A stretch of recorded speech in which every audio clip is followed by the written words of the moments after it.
En 5, 4, 3, 2, 1. Ahora comienza Ciberlegal con Juan Pablo López.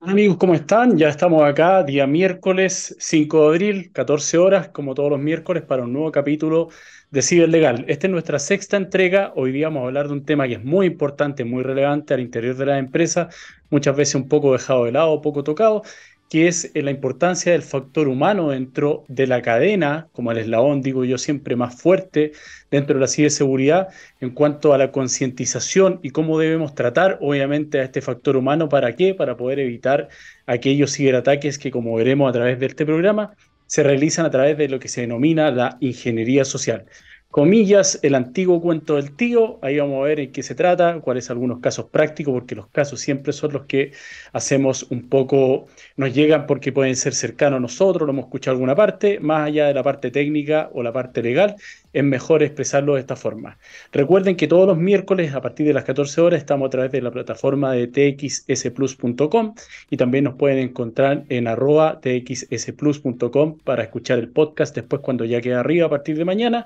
y también en Juan Pablo López Abogado o nuestro LinkedIn.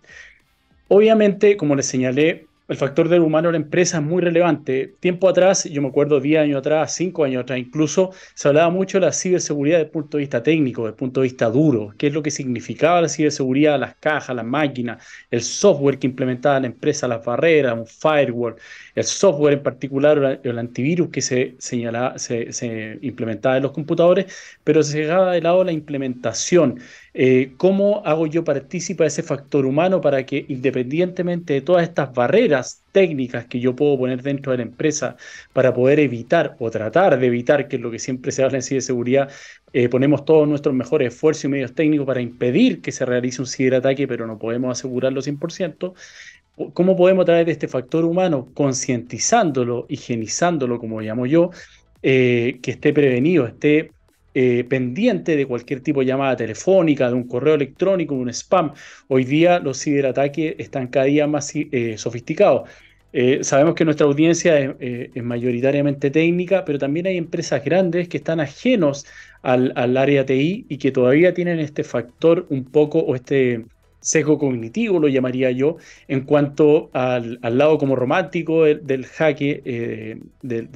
que es como este individuo que está detrás de un computador con un antifaz ahí, esperando que en algún momento alguien caiga y robarle una clave, pero no entienden que detrás de esto hay programas, se les llama muchas veces software as a service, que en definitiva corren a gran velocidad por un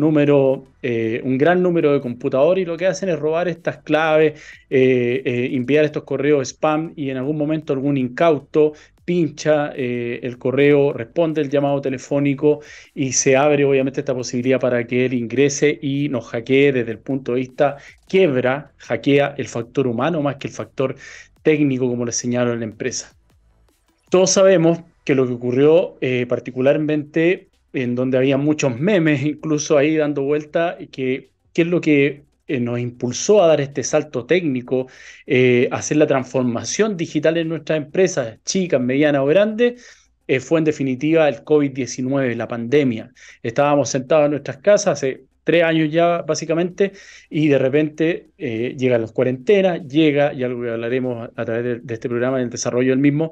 el tema del teletrabajo, en donde nadie estaba preparado primero para enfrentar una cuarentena, un virus tan invasivo como fue el COVID-19, como lo es hasta hoy día, pero para estar encerrados en nuestras casas. Entonces teníamos una empresa, un piso completo en un edificio en el centro o en algún sector de la capital, en donde tenía que enviar a sus 200 trabajadores a trabajar desde su casa, a teletrabajar. Entonces ya no era la preocupación de un punto, un wifi que estaba con las medidas de seguridad de rigor, estaba debidamente protegido. En este caso eran 200 computadores que se transformaron en definitiva en 200 sucursales de mi compañía, de las cuales debía estar preocupado. Entonces obviamente ahí es cuando surgieron la mayor cantidad de ataques, así como lo hablamos en el capítulo del grooming con Soledad Fuster, a propósito de cómo se habían incrementado exponencialmente los ataques a través de estos depredadores sexuales desde el punto de vista digital a menores en pandemia, porque estaban todo el día conectados los niños, un poco pasa lo mismo con el teletrabajo. Entrábamos en este loop un poco infinito en donde no había esta desconexión, había desorden en los horarios, en donde estábamos todo el día o revisando nuestras cosas personales, ayudando a nuestro hijo en el colegio o bien conectados. Y eso obviamente hizo que los ciberatacantes en este caso gozaran con la pandemia y fue cuando mayor problema tuvieron las empresas. Eso vamos a hablar durante el desarrollo de este programa y los dejo ya invitados para esta primera canción que es de Simply Red, Something Got Me Started. Nos vemos a la vuelta, amigos. Bueno, amigos, estamos de vuelta ya para este segundo bloque de Ciberlegal. Les recuerdo nuevamente que pueden encontrarnos todos los días miércoles a las 14 horas a través de la plataforma de txsplus.com y también a través de nuestro Instagram, @Juan Pablo López Abogado. Como les mencioné previamente, lo que vamos a hablar hoy día en este programa es respecto del factor humano en la empresa, la importancia y la relevancia que tiene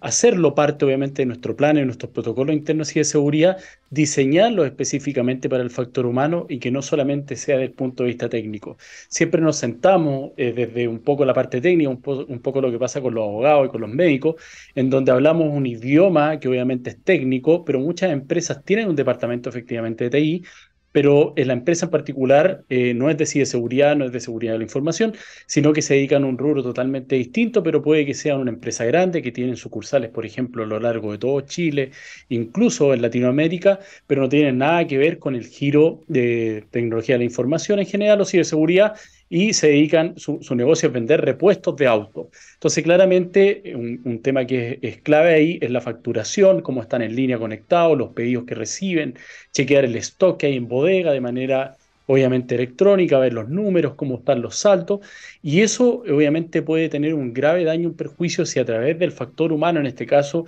un correo electrónico, llamada telefónica, se cae el sistema, dejan de facturar, se frena un poco la máquina y ahí viene el drama que digo yo que es en este caso del dueño del negocio, en donde con total desconocimiento del tema, dice, bueno, pero ¿qué pasa si yo tengo contratado una empresa así de seguridad, tengo los sistemas, pagué porque me asesoran en este tema, pero no, de igual forma, he sido en este caso hackeado a través de una llamada telefónica, nadie lo vio, nadie lo visibilizó. Entonces, la idea de incorporar al factor humano como parte, como les señalo, de la estrategia de ciberseguridad o el plan general de la empresa es clave para que lo que incorporé de manera técnica pueda rendir al 100% unido a este factor humano. Como les señalé también al comienzo, lo que ocurre con la pandemia es que nos manda derechamente todos a la casa, nadie entendía obviamente nada de lo que estaba pasando, pero teníamos que seguir funcionando, mes de abril, mayo del año 2023, y coetáneamente con las medidas de cuarentena, entra en vigencia en este caso la ley del teletrabajo. Entonces todo el mundo pensó, las empresas en particular, los teletrabajadores, que la ley del teletrabajo o el concepto de teletrabajo venía dado particularmente porque estábamos en cuarentena trabajando desde la casa. Pero la ley de teletrabajo se gestó antes, incluso a propósito del estallido social que ocurre en Chile en octubre del año 2019, donde si recuerdan en octubre, noviembre, diciembre era muy difícil por todo el estallido social y todo lo que pasaba en las calles, desplazarse, las empresas tenían que cerrar antes, las empresas que estaban en el centro de Santiago, incluso muchas no podían abrir. Por lo tanto, la ley en este caso lo que hace es tratar de subsanar esta situación y decir, bueno, si usted no puede concurrir al trabajo por la contingencia que está ocurriendo, hágalo desde su hogar a través de la ley del teletrabajo, que lo que busca obviamente es proteger particularmente los derechos y establecer obligaciones también para ambas partes, tanto teletrabajador como empleador en este caso. Entonces, ahí se produce la primera confusión. El teletrabajo viene dado por la cuarentena, eso es lo que pensaba la gente en particular. Pero no es así, y particularmente no es así, y aquí viene lo relevante que dentro del teletrabajo y las etapas, que uno le llama que eran como entre 5 y 7 etapas, dependiendo del tipo de empresa, que se acogía a la ley del teletrabajo, independientemente que había que hacer un ámbito legal, que era firmar un anexo, suscribir un contrato derechamente de teletrabajo, establecer, lo que hablé hace un poquitito atrás, las horas de desconexión, no estar hiperconectado. A las 9 de la noche el jefe se acordaba que había que mandar un correo y me mandaba un WhatsApp, me mandaba un correo electrónico, me pedía de responderlo. Había un periodo de desconexión, hay un periodo de desconexión en la ley que está tratado, por lo tanto, la implementación del teletrabajo no era tan simple como me voy a la casa a teletrabajar. Y ahí lo que ocurre es que dentro de estas obligaciones viene un protocolo de seguridad física. Todos estábamos trabajando del escritorio del hijo, desde el comedor, con una silla que no era obviamente la adecuada para estar 4, 6, 8 horas sentado, no tenía las características ergonométricas para proteger la salud del teletrabajador. eh, y ese era un protocolo de salud que debía implementarse, que tenía obviamente un periodo para poder adaptarse a la ley, pero también había un protocolo de ciberseguridad. Y esto obviamente estaba pensado precisamente porque el teletrabajador ahora no va a estar en la empresa, no va a estar conectado a mi Wi-Fi, no va a estar conectado, en este caso, a mi red de seguridad, a mi firewall, a todas las medidas que yo puedo tener. Hay empresas que sí obviamente lo tenían con los puntos conectados a la casa del teletrabajador o a través de una red que era distinta a la de hogar,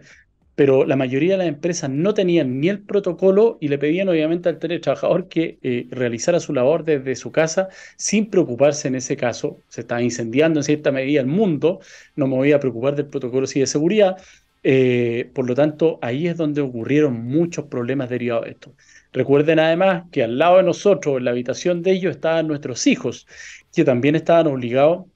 a realizar clases en forma remota a través de la plataforma Zoom, que fue objeto también de ciberataque, el Zoom Bombing, que se llamó en algún momento, que ingresaban cuando estaban en una clase los niños, estábamos en una charla o lo que fuera, y se descargaban imágenes, por ejemplo, con contenido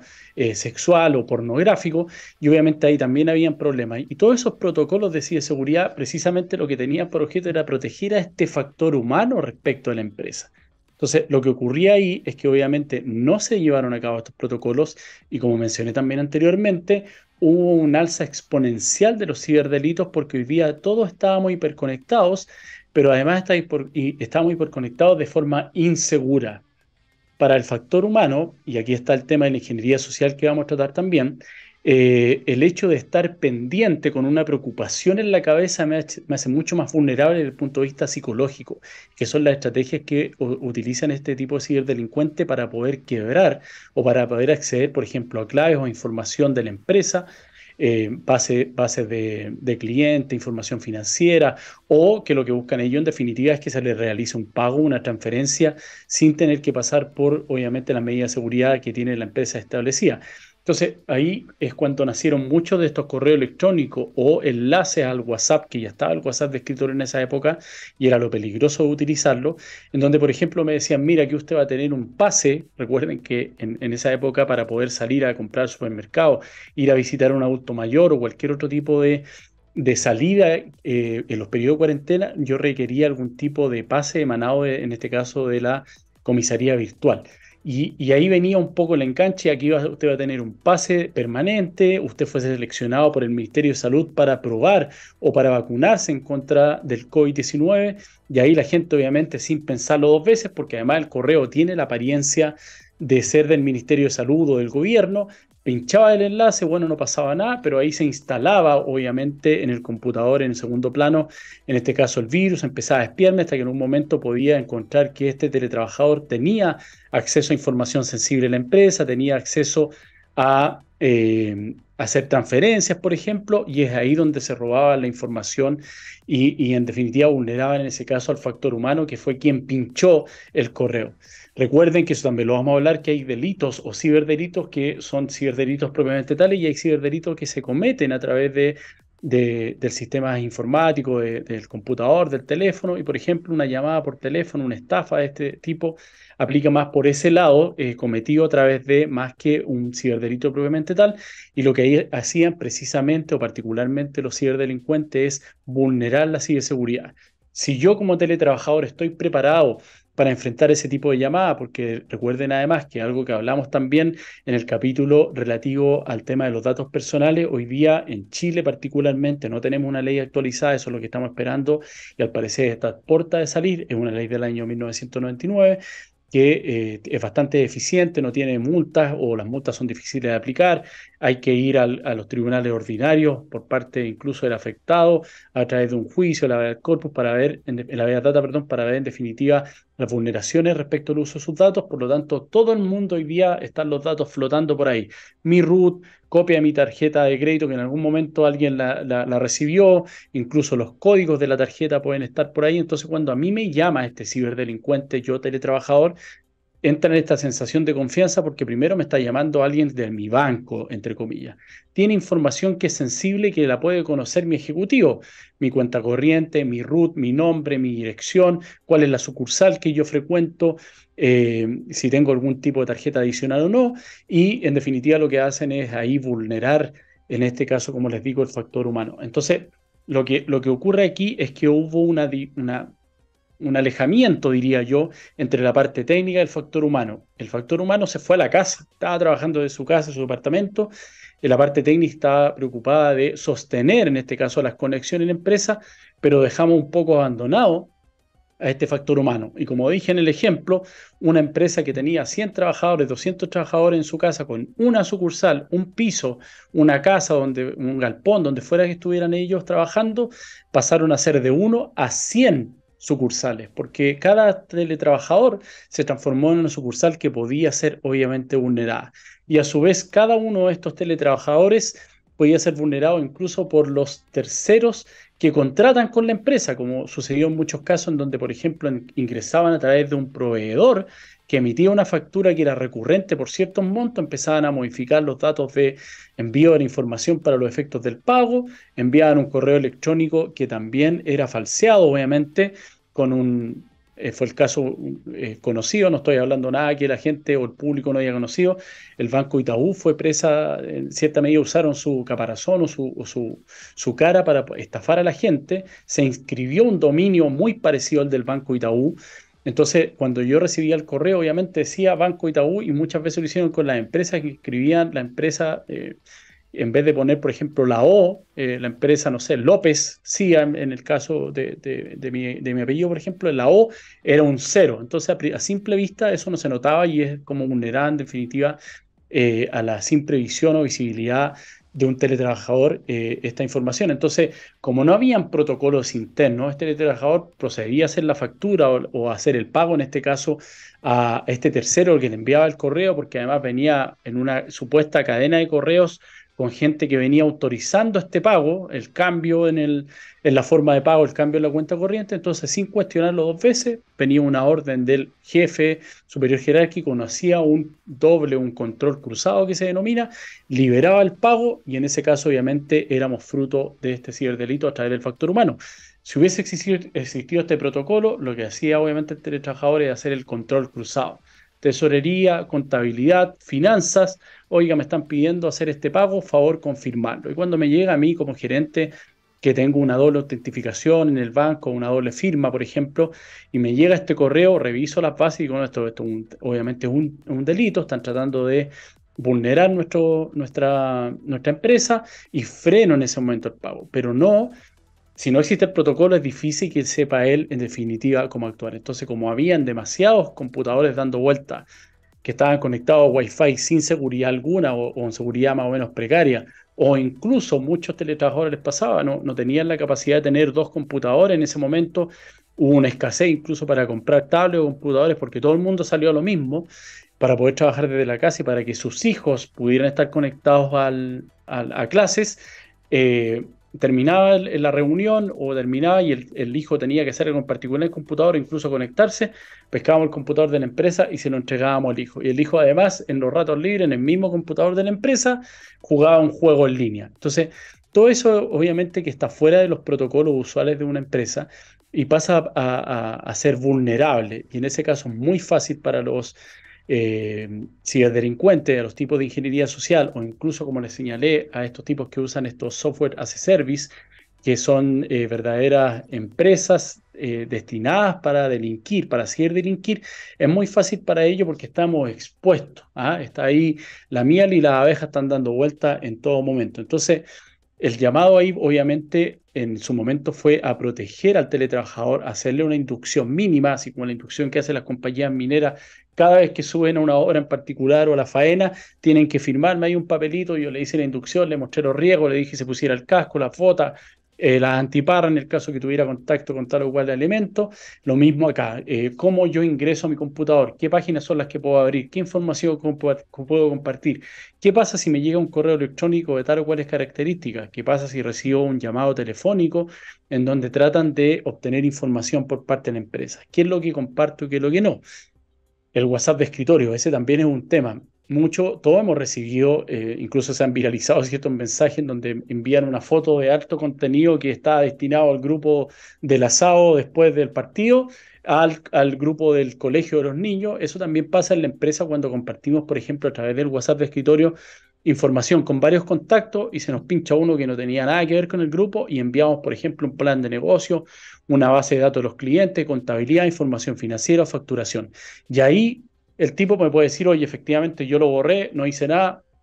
pero perdí el control. Eso es lo que ocurre cuando estamos en las redes sociales. No tengo control respecto a la información que le compartí. Puede ser que la persona efectivamente no tenga ninguna intención de compartirla, pero la curiosidad mató al gato, entonces puede abrir la información y dice, mira, le voy a entregar, le voy a compartir esta información que me llegó gratuitamente a un amigo que tiene un giro muy parecido y ahí está el plan de negocio y ahí puede ser vulnerada la empresa incluso desde el punto de vista de los negocios, ni siquiera un ciberdelito. Entonces lo relevante, lo importante es que tengamos estos protocolos internos establecidos, hagamos parte al factor humano en este plan de ciberseguridad, no solamente desde el punto de vista técnico, sino que inclusive, y eso lo vamos a ver ya en la tercer bloque del programa de hoy, en donde damos cuenta que muchas veces compartimos información, incluso a alguien que llega a dejar un paquete, le pregunta algo a la secretaria, le pide la clave del Wi-Fi, no tenemos un Wi-Fi de visitas libre y un Wi-Fi, segmentado para los trabajadores internos de la empresa, y desde el Wi-Fi se puede vulnerar y entrar a los sistemas y vulnerar en definitiva la información o hacer robo de información, espionaje empresarial o lo que sea que me robe información y me sea vulnerado. Y recuerden que en ciberseguridad se dice que hay empresas que han sido hackeadas y lo saben, y hay empresas que han sido hackeadas y no lo saben, pero en algún momento todos han sufrido aquello. El hacker que hace bien la pega es aquel que ingresa a los sistemas, vulnera, saca información, roba algo y se va como si nada hubiera pasado. Entonces, eso es lo que hay que tener cuidado. Recuerden que estamos acá en nuestro programa que es Ciberlegal, empresa que efectivamente se dedica a la asesoría a empresas en el factor humano, a hacer estas charlas de inducción, de preparar a la personal, al directorio y a los accionistas para estar atentos frente a un posible ataque de estas características, principalmente a través de la ingeniería social. Y ahora, amigos, nos vamos a ir con nuestro segundo tema para cerrar este segundo bloque, que es Almost Like the Blues con el gran Leonard Cohen. Nos vemos a la vuelta. Y estamos de vuelta ya para el tercer bloque de Ciberlegal y les recuerdo, como siempre, estamos todos los días miércoles de 14 a 15 horas a través de la plataforma de txsplus.com y también nos pueden encontrar en los podcasts que quedan almacenados para que puedan escuchar después del programa. Esta ya es la sexta entrega de Ciberlegal, 5 de abril, y estamos tratando el tema en particular que es la importancia de concientizar o higienizar, como denomino yo, al factor humano de la empresa para que sea parte de este eslabón. Yo considero también que el eslabón más importante de esta cadena de ciberseguridad es precisamente el factor humano frente a lo que hoy día denominamos la ingeniería social. En algún momento estuve dando una charla y un ingeniero me dijo, bueno, pero esto es como el cuento del tío. Si quisiéramos hablar en forma como genérica, efectivamente el cuento del tío. La ingeniería social lo que ocupa son métodos, técnicas que en definitiva son de manipulación, que buscan obviamente engañar, quebrar al factor humano de la empresa, al trabajador, a quien contesta el teléfono, a quien autoriza un pago, haciéndose pasar precisamente por otra persona para obtener esta información que de otra forma no la obtendría. Es mucho más fácil, es mucho más cómodo, establece lo que también se denomina coloquialmente como una pesca milagrosa, envían cientos de correos, obviamente dirigidos en algún caso, en otros no, para poder obtener este tipo de información, pero lo que hacen es se hacen pasar o por el banco o por el gerente de otra empresa que está cobrando una factura en particular o incluso por un familiar. Hoy día, a propósito también de la pandemia, por ejemplo, muchos casos se dieron en donde un amigo que estaba viviendo en el extranjero, porque estaba estudiando, lo pilló la pandemia allá, o estaba trabajando, y después de que se abrieron las fronteras nuevamente, dice, oye, se contacta con él a través, por ejemplo, de la plataforma Facebook, y le dice, quiero volver a Chile, pero esto va a ser una sorpresa, mis papás están muy preocupados porque hace mucho tiempo que no me ven y no podía volver por la pandemia, entonces quiero llevarles regalos, pero no puedo hacerlo desde acá, no puedo llevar cosas, entonces te voy a pedir que por favor tú retires las cosas en aduana, y ahí es donde se producían los problemas, porque o mandaban droga, mandaban incluso armas, que en algún momento se detectó eso, pero también pedían pagos. Mira, yo voy a transferirte, entonces, pero necesito que tú me habilites la cuenta, y ahí empezaba este engaño en donde la gente caía. Lo que hacían era que obviamente copiaban el Facebook, extraían las fotos del Facebook de un amigo determinado, ponían el mismo nombre, le decían que generó un nuevo Facebook y hablaba de esta confianza, porque obviamente le hablaba a los mismos amigos de Facebook que tenía el perfil original. Ese era, por ejemplo, es un caso típico de ingeniería social, y el otro particularmente dentro de las empresas, el que se da, como les menciono, cuando llaman por teléfono autorizando un pago, entregando información que es sensible, porque se bloqueó una tarjeta de crédito, porque se bloqueó una línea de crédito o el Digipass o lo que sea, y ahí obviamente tratan de que sea sorprendida la persona, la instan a no cortar, porque si cortan va a estar en una espera, en un loop que puede ser mucho mayor, y está reclamando el gerente de finanzas que llamó a la gente de la sucursal para obtener en este caso la activación, la reactivación de los datos de la cuenta corriente o de la tarjeta de crédito o lo que sea de la empresa, y que el jefe está muy molesto, entonces obviamente la secretaria o la persona de contabilidad o de finanzas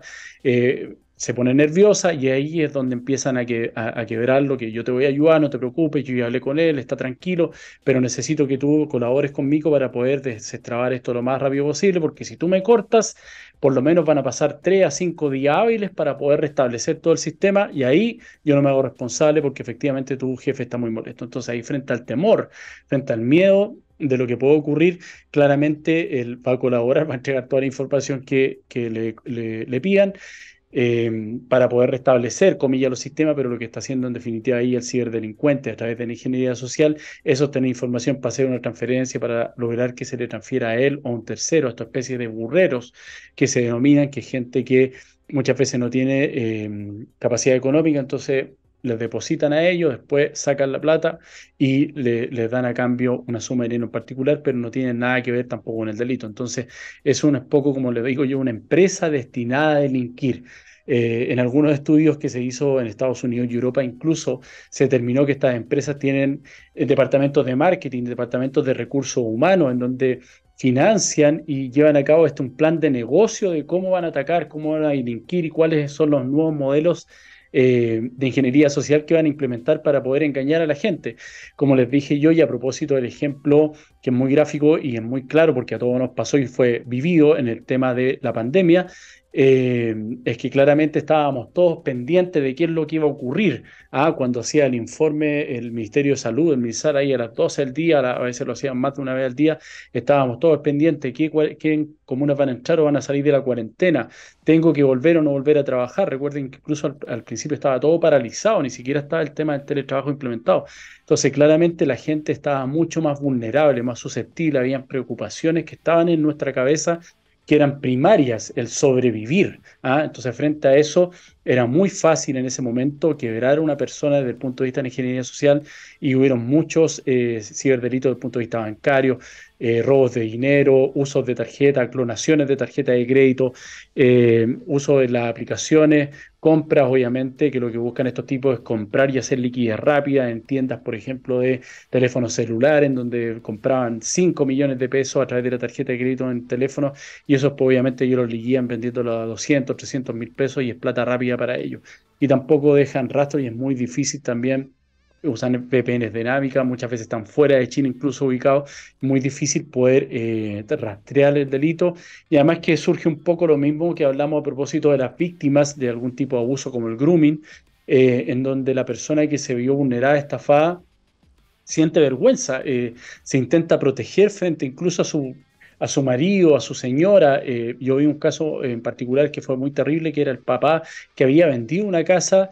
con el objeto de tener liquidez para complementar la jubilación que tenía, y eran 40 millones de pesos. La plata duró una semana en la cuenta corriente, la detectaron de alguna forma los ciberdelincuentes, lo llamaron, le enviaron un spam, lograron obviamente que le entregara, en este caso, la clave dinámica, y transfirieron todo el dinero, y este señor perdió su dinero, y es muy difícil acreditar en ese caso la existencia de un ciberdelito, porque en estricto rigor fue él quien entregó, comillas, voluntariamente a través de este engaño las claves. No hubo una vulneración de un sistema operativo, no hubo una vulneración de su página del banco en particular. Entonces, estos ejemplos lo que hacen es que yo me diga como trabajador, oye, eso me puede pasar a mí. Por eso es importante ver los casos en particular. A propósito también de cómo operan estos tipos que son muy inteligentes, se hacen muchas caricaturas. También ocurrió en algún momento antes de la pandemia en donde llamaba a un tipo incluso desde Colina 1, de dentro de la cárcel, en donde uno sabía que quien lo estaba llamando por el lenguaje que ocupaba, la forma en la cual se expresaba, que claramente se trataba de un ciberdelito, pero hoy día son mucho más sofisticados, vieron que era los delincuentes, entre comillas, de cuello y corbata, vieron que era un tema muy rentable. Entonces preparan obviamente todo un discurso detrás, porque además tienen, como les señalé, mucha la información mía que está dando vuelta en la red, la cuenta corriente, el número de root, y toda esa información la tienen. Por lo tanto, el tipo tiene ya un discurso preparado. Por lo tanto, es mucho más difícil detectarlo, sobre todo cuando se trata de adultos mayores, que son mucho más crédulos que uno. Juegan un poco también con eso. Hay un tema de la brecha digital que hemos expresado muchas veces, en donde también le dicen al abuelito, a la abuelita que llaman, oiga, mire, yo sé que usted no puede ir a la sucursal porque tiene que ir a la sucursal ubicada en pleno centro, porque ahí está la casa matriz y va a ser muy complejo, va a tener que hacer una fila, pero si se queda aquí en línea conmigo, yo la voy a ayudar, la voy a sacar de este problema. Y ahí la mantienen al teléfono en este loop para que no corte, y obviamente no puede avisarle a un hijo o a la persona que está incluso con ella, porque si corta vamos a bloquear su cuenta por 30 días, no va a poder sacar su dinero, y para cualquier persona eso obviamente es un hecho que puede ser incluso dramático. Entonces, esa es la forma un poco en la cual opera la ingeniería social, a través del engaño, haciéndose pasar por un tercero, generando esta confianza y generando además un problema, un peligro al cual se ha expuesto en este caso la víctima. Eh, También hemos visto los casos de los rescates, en donde se hacen pasar por los hijos y gritan detrás y simulan que han sido secuestrados. O bien un choque que llama incluso, oiga, está llamando el carabinero tanto de tal comisaría, aquí está su hijo de nombre tanto, que chocó el auto tanto, y aquí él tiene que pagar de inmediato la multa, porque si no, en este momento se va a ir preso. Entonces yo necesito que usted deposite. Y como da esta sensación de credibilidad, autoridad, y atrás se escucha a la mamá y al hijo diciendo, mamá, por favor, transfiere de inmediato porque no quiero irme preso, la mamá se desespera y sigue las instrucciones que tiene este tipo, y en definitiva terminan perdiendo el dinero. Entonces, eso es un poco el estar preparado, sobre todo al interior de la empresa. El caso del Wi-Fi que yo doy siempre es un hecho real, que yo lo he visto, en donde no están las Wi-Fi segmentadas. Las empresas tienen un Wi-Fi que es común, a veces sin seguridad, a veces con seguridad que es precaria, pero no sé, pues llega un tipo que dice, oiga, vine a dejar un paquete acá al lado, resulta que tengo que comunicarme de inmediato porque tengo una reunión online de telemedicina, o tengo que hablar con el colegio de mi hija porque no voy a alcanzar a retirarla para autorizar que vaya a mi vecina y no tengo saldo, necesito que por favor me comparta el Wi-Fi. Le dicen a la secretaria ahí en la recepción que por favor me comparta el Wi-Fi porque estoy desesperado, no tengo cómo comunicarme, van a ser 2 minutos, por favor deme la clave, yo me comunico, corto y me voy. Y le di la clave al tipo, ya tienen el control de acceso, y ahí es donde empieza después el drama, que pueden llegar incluso a los computadores de los gerentes de finanzas, para poder extraer información, por ejemplo, a través de copiar, en este caso, el modelo de negocio, el plan de negocios, para poder vulnerar a través de este espionaje desde el punto de vista empresarial. Entonces, uno lo ve como anécdotas que son un poco divertidas, pero cuando le ocurren a las empresas son bastante graves. Me tocó también participar en algún momento, a propósito de una empresa que tenía así muy bien establecido sus bases de ciberseguridad, también humanas, Pero resulta que la empresa tenía trabajadores que estaban un poco expuestos a la visita de alguien que podía entrar y lo que se hizo en ese caso, ingresó un Teams con una marca particular de Presto Barba. Entonces eran unas chicas que estaban muy bien vestidas, obviamente desde el punto de vista de cómo lucían, con un traje bastante apretado, una malla, y obviamente ahí ofrecían regalar el producto, se sacaban una foto con los trabajadores y le entregaban la foto en un pendrive. Entonces, ¿qué es lo que hacía el tipo? Recibía el producto de la Presto Barba, se despedía de las niñas y lo primero que iba al computador e instalaba el pendrive para poder extraer la foto y compartirla, subir las redes sociales o lo que fuera. Entonces ahí, particularmente, el uso de dispositivos externos, si no está reglamentado, hay empresas que incluso tienen bloqueados los puertos para poder instalar pendrive o dispositivos externos que no estén autorizados por la compañía, precisamente a través del pendrive en particular es donde surgió el problema, se infectaron los computadores, no se dieron cuenta, robaron información hasta que en algún momento se detectó que había algo en particular y la entrada fue particularmente esa, y eso es porque la empresa se supone que estaba preparada y sí estaba muy bien preparado, pero no tenían todos los aspectos cubiertos desde ese punto de vista. Entonces, aquí lo relevante, y también se han hecho a propósito de eso, y para cerrar el ejemplo del pendrive, se han hecho estudios incluso desde el punto de vista de la ingeniería social y cómo actúa el ser humano frente a ciertos incentivos. Si usted tira un pendrive, lo bota en una plaza, en la calle, la persona que se lo encuentre, lo primero que va a hacer cuando llegue a su casa va a ser enchufar el pendrive, la curiosidad mató al gato, para ver qué información contenía ese pendrive. Entonces, los ciberdelincuentes muchas veces en la ingeniería social lo único que tienen que hacer es dejar dos o tres pendrives botados en la oficina o encima de un escritorio cuando ingresan a ella y el tipo lo mira y dice, este pendrive será mío, lo enchufa. Si no está, obviamente, como les digo, concientizado y se le han hecho las instrucciones de rigor para poder precisamente precaver desde este punto de vista los posibles escenarios. Entonces, como les digo, en Chile, si bien está vigente la ley de ciberdelito, está en vías de ser promulgada la ley de datos personales en cuanto a su protección, que va a ser mucho más rígida en cuanto al uso, almacenamiento, protección de los datos por parte de las empresas que manejan esta base de datos o información sensible de particulares. Claramente, si yo no hago nada y puedo tener todo el dinero del mundo invertido en mi empresa porque creo que la ciberseguridad es vital para el funcionamiento y la protección de ella. Si no tengo culturizado y es parte integral de este plan de ciberseguridad el factor humano, no tengo nada que hacer. O sea, efectivamente tengo la máquina, es como comprar una Ferrari y el tipo no sabe manejar. Lo primero que va a hacer cuando se suba es probablemente lo va a chocar y toda la inversión que efectuó en el auto, en este caso en la empresa en ciberseguridad dura, técnica, no va a servir de nada si a través de una llamada telefónica, a través de un correo electrónico, puede ser vulnerado. Como les dije ahí en este caso el phishing y el spam en definitiva estos correos electrónicos hoy día son totalmente dirigidos desde el punto de vista de la cuenta corriente del banco. Si a mí me llega un correo de un banco que no tengo cuenta corriente, sé de inmediato que es un spam y lo elimino, pero muchas veces llega el correo del banco con el nombre mío, la cuenta corriente y el link, favor activar sus productos en este link, favor contestar la siguiente encuesta y su ejecutivo se comunicará con usted porque tiene puntos acumulados que debe canjear hasta, y sale incluso un contador, 20 minutos más. Entonces, todo eso hace que yo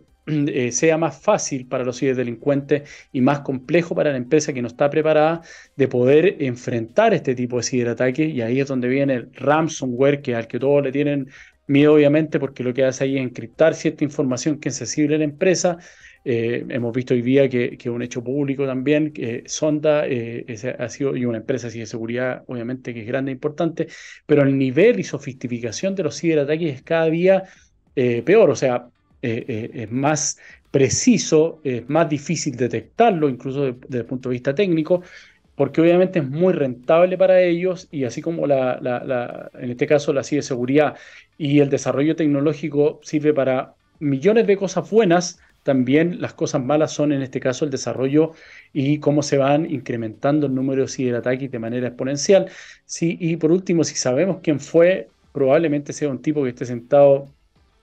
en Europa del Este, que sea muy difícil, que sea mucho más caro para nosotros, con lo que conlleva tener además la contabilidad, por ejemplo, capturada a través de este ransomware o los procesos de pago, de facturación interna. Es muy difícil que yo diga, oiga, voy a contratar a un perito forense, voy a llamar al abogado, interpongamos una querella hoy día mismo, porque voy a perseguir el delito y este tipo no se la va a salir con la suya. Lo que quiere la empresa es seguir y continuar funcionando, la continuidad operativa, independientemente de que tenga los planes de continuidad operativa, si tiene todo a través de este ransomware criptado y capturado, si no hace el pago a través de criptomoneda, además es muy difícil que pueda seguir operando. Entonces, además del prestigio reputacional que esto conlleva, que lo hemos hablado en nuestros capítulos, es complejo para la empresa en cuanto a tal seguir operando. Por lo tanto, aquí el llamado es, vuelvo atrás, la concientización, la inducción, los planes y protocolos de ciberseguridad apuntados al factor humano. El tema no es simple, pero si no hago nada y dejo que siga flotando, es mucho más complejo resolver un problema y les aseguro, porque lo he visto, que es mucho más caro la inversión en ciberseguridad una vez que ocurrió el ciberdelito,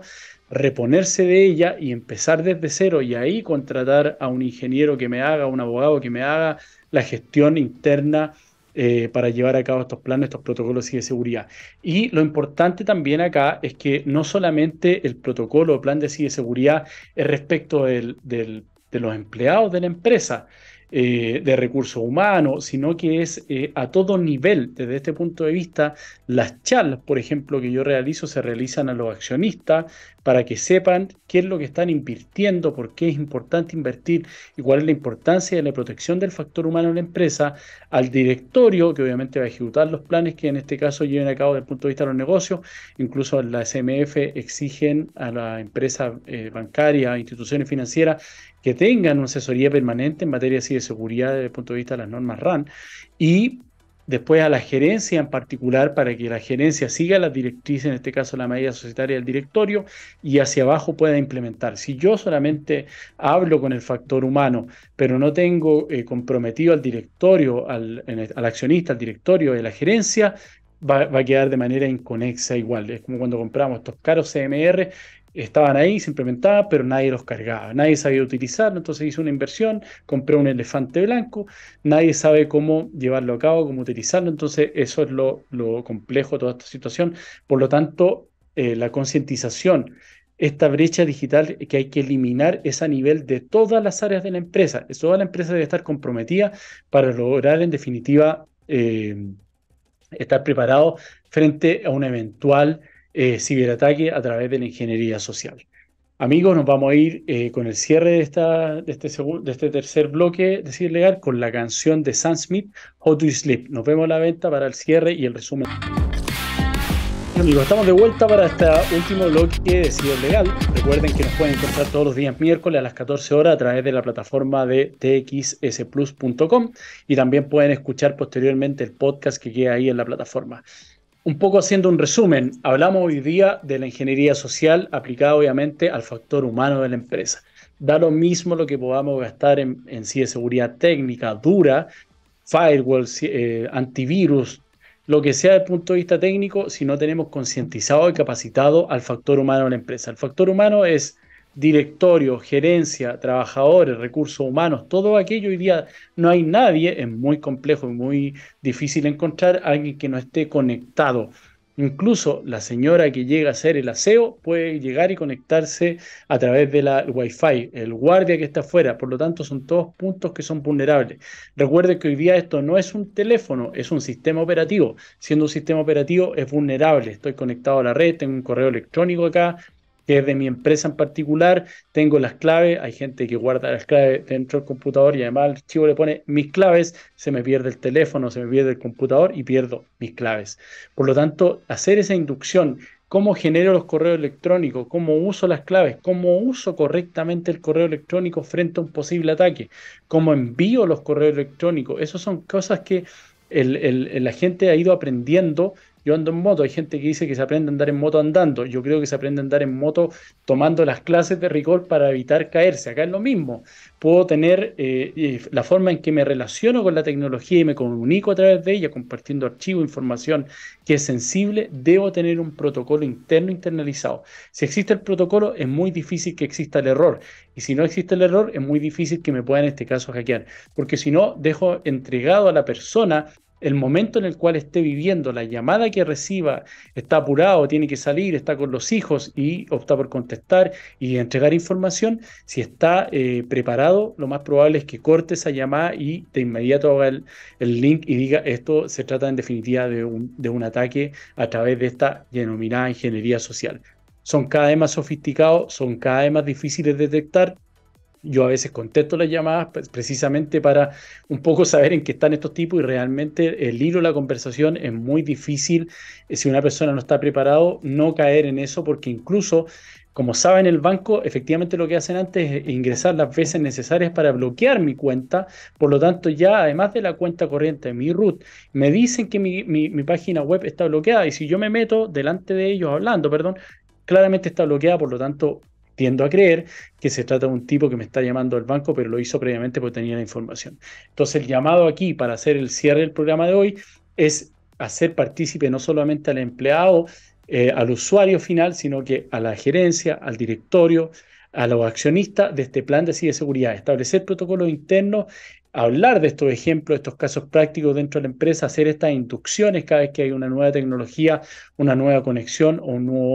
un nuevo elemento que estoy incorporando desde el punto de vista digital de cómo relacionarse con él, qué páginas web puedo o no puedo visitar. Eso incluso puede estar establecido en un reglamento de higiene y seguridad y en el propio contrato laboral del trabajador, qué puedo descargar y qué no puedo descargar. Entonces, todos esos factores son muy importantes para mantener a mi empresa, en definitiva, cibersegura. Amigo, con eso los dejo. Espero haya sido de su agrado este programa. Recuerden que va a quedar alojado en la plataforma de txsplus.com y también en nuestro YouTube de Ciberlegal, en donde podrán verlo y también nos pueden enviar